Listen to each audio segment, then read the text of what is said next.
Halo anak-anak hebat, apa kabar semuanya? Semoga selalu sehat dan juga tetap semangat. Hari ini kita akan belajar bahasa Indonesia. Tema 4, subtema 1, kelas 2. Hari ini kita akan belajar menyebutkan isi teks percakapan tentang lingkungan tidak sehat. Perhatikan gambar berikut. Apa pendapat kalian mengenai dua lingkungan di atas? Gambar yang pertama dan gambar yang kedua. Coba kita amati sebentar. Nah, ini adalah informasi yang kalian dapatkan dari melihat gambar tersebut. Yang pertama, lingkungannya bersih. Lalu terlihat sangat nyaman untuk kita bermain. Lalu kita duduk, bersantai bersama keluarga dan juga teman. Dan juga sejuk. Pasti jika banyak tanaman hijau yang tumbuh subur, pasti suasananya akan sejuk. Lalu tidak ada sampah berserakan di jalan manapun. Yang terakhir adalah asri. Asri berarti sangat indah dipandang ya, karena pemandangannya di sini hijau semua, jadi sungguh memanjakan mata kita. Ya. Lalu jika kita lihat gambar yang kedua, nah jika kita lihat informasi yang kita dapatkan adalah yang pertama, lingkungannya kotor.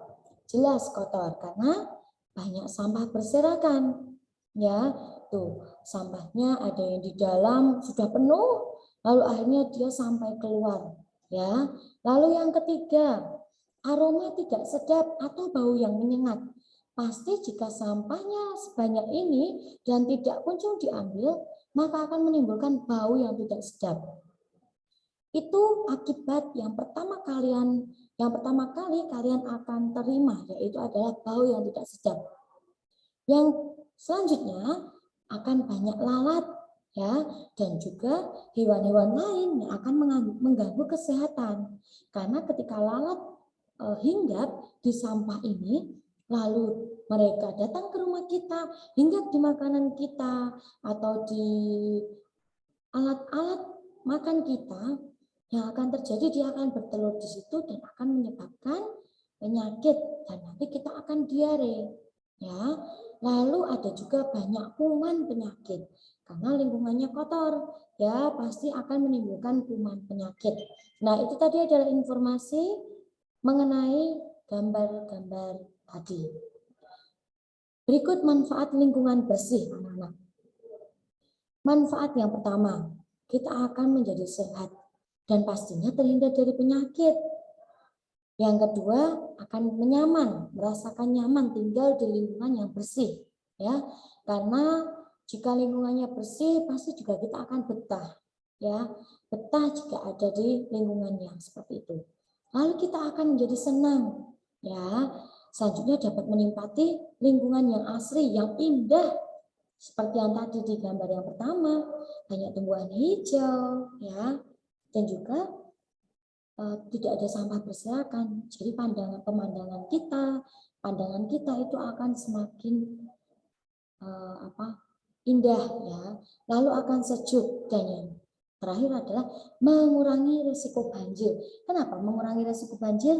Apa hubungannya? Dengan lingkungan yang bersih, sampah-sampah dibuang pada tempatnya ya. Lalu sudah bersih lingkungannya, sampah tidak akan menyumbat, tidak akan masuk ke selokan, tidak akan terbawa arus ketika hujan ke selokan, dan tidak akan menyumbat saluran air, sehingga sistem drainase atau sistem aliran air dia akan lancar, tidak akan tersumbat, sehingga mengurangi resiko banjir, apalagi di kota-kota besar yang notabene dia penampungan tempat penampungan airnya itu tidak banyak ya, atau daerah resapannya tidak banyak. Lalu akibat lingkungan kotor itu akan menimbulkan bau yang menyengat sekali, ya, bau yang tidak sedap. Lalu menjadi sarang penyakit, tidak nyaman, dan sampahnya akan menyumbat aliran air dan juga menyebabkan banjir. Sampah juga akan menyebabkan tanah menjadi tercemar dan kotor. Nah, lalu bagaimana cara kita menjaga lingkungan agar tetap bersih?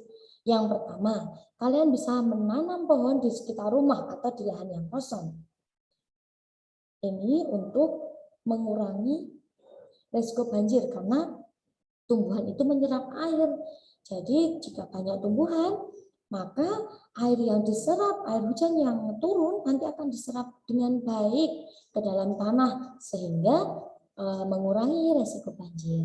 Lalu membuang sampah pada tempatnya, ini yang paling penting ya. Jika kalian sedang makan dan ada bungkusnya, kalian wajib membuang bungkusnya itu pada tempat sampah yang tersedia. Jika tidak ada tempat sampah, kalian bisa simpan dulu, lalu nanti kalian buang di tempat sampah yang kalian temui di dekatnya. Lalu tidak memetik bunga atau tanaman yang tumbuh di lingkungan kita. Ya, jangan asal memetik. Kenapa sih kita tidak boleh asal memetik? Karena jika kita memetik sembarangan, maka nanti tumbuhannya akan layu dan mati akhirnya. Lalu kita harus memungut sampah yang berserakan di lingkungan. Jika kita melihat sampah berserakan, sudah sepatutnya, sebaiknya kita memungutnya agar tidak berserakan dan juga tidak terbawa arus ketika hujan ke selokan atau ke aliran air sehingga tidak menyumbat saluran air. Lalu cara menjaga yang selanjutnya adalah kerja bakti membersihkan lingkungan. Ini perlu ya jika memang lingkungannya sudah kotor, sudah terlanjur kotor, kalian bisa kerja bakti bersama keluarga dan juga warga sekitar untuk membersihkan lingkungan rumah. Nah, anak-anak, sekarang mari kita menyebutkan isi teks, isi percakapan tentang lingkungan tidak sehat. Nah, saat membaca, kalian perhatikan kalimat yang ada di teks ya dengan seksama. Nah, kalian dapat menggunakan kosakata yang sudah diketahui artinya untuk memahami isi teks. Kalian kan memang sudah mendapatkan kosakata baru dan sudah mengetahui artinya ya. Jadi kalian bisa gunakan kosakata itu untuk memahami sebuah isi percakapan. Anak-anak, jika kalian tidak tahu artinya, masih bingung artinya apa, kalian bisa temukan artinya di Kamus Besar Bahasa Indonesia atau di KBBI. Nah, sekarang kita mau baca percakapan berikut. Di sini ada dua macam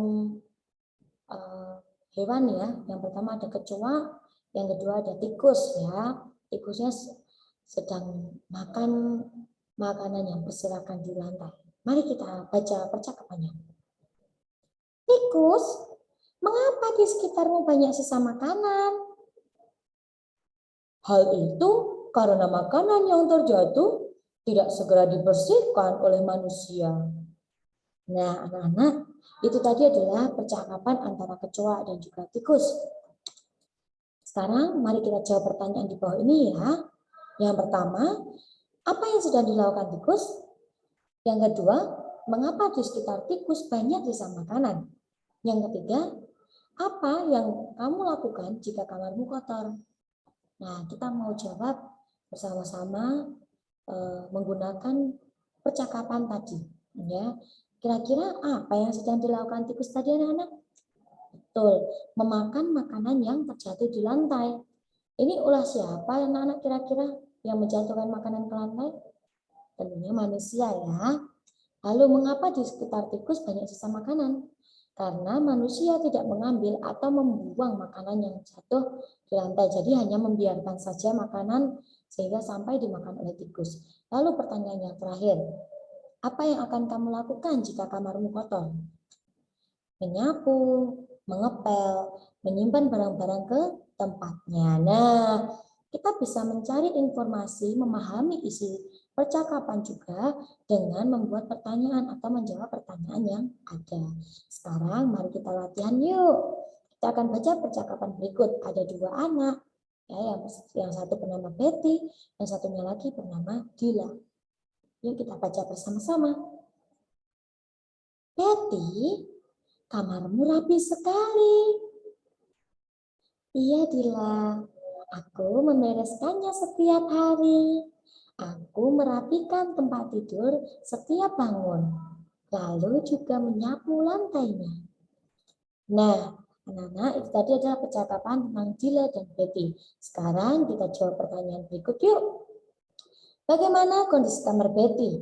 Yang kedua, bagaimana cara Betty merapikan kamarnya? Kalian bisa jawab di kolom komentar. Nah, Miss Bulan tunggu jawabannya ya anak-anak ya. Terima kasih. Sampai jumpa di pembelajaran selanjutnya anak-anak hebat. Tuhan berkati. Bye.